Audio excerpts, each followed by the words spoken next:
Hello everybody, this is Narada Rishiraja, and I wanted to talk today about yoga. It's what we're all doing here. It explains the reasons or the whys, or if we don't have the whys or the reasons, then it at least explains the processes to do to experience the best. Now what I mean by that is if we look at a cloud, right, we don't have to understand or know everything about the cloud in order for it to rain, right? We go out there, we look at a cloud, and we know nothing about it, but if it's dark and then it rains on us, we're like, oh, okay. So when we experience that, now I know, so now I can get an umbrella. Now I know I need an umbrella, right?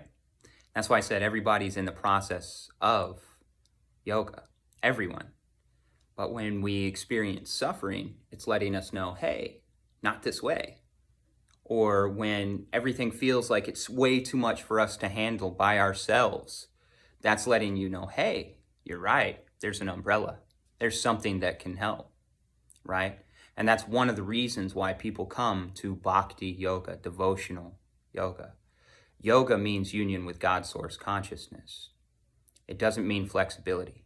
Asana is one meditation strategy of yoga, just one. That's it. It is one meditation strategy. It's my goal to teach everybody what yoga truly is, what it always was, what it's gotten far from these days. It's about devotion. It's about devotion to that higher thing, that thing that becomes the umbrella.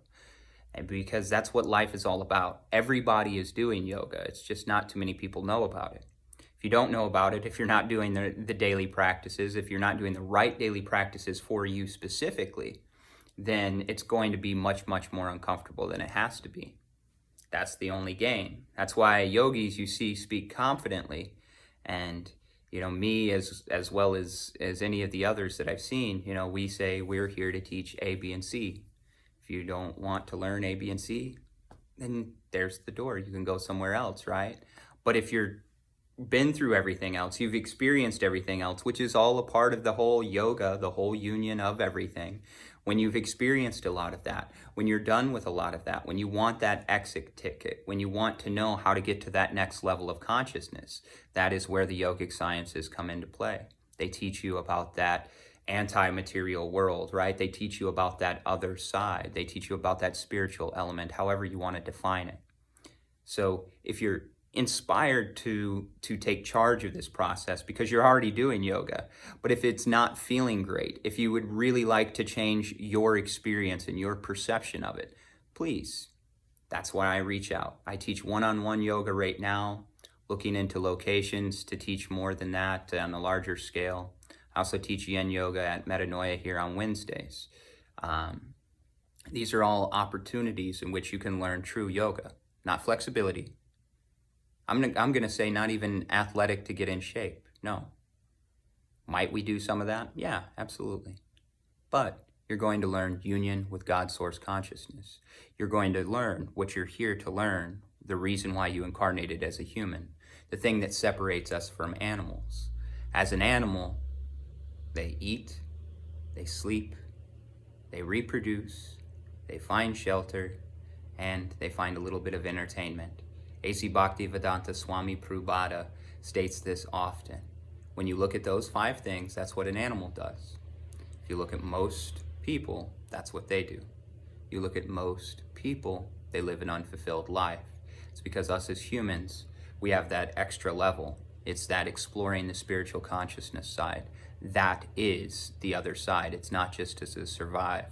That's what I teach with my Bhakti instruction. I hope that each and every one of you reach out. Again, like I said, I teach one-on-one yoga currently. I also teach yin publicly at Metanoia and looking into space right now. But please reach out. That way I can help you understand and help you through your path. Doesn't matter your religious background. Yogic science is the way to advance in it. Every mystic, every sage, every prophet has done some form of meditation, breath work, or asana or yogic process. They've done that in some way, shape, or form in order to gain the highest understandings of the spiritual faith. So it doesn't matter what religion you have. please reach out. Let's expand our consciousness together, everyone. Namaskar.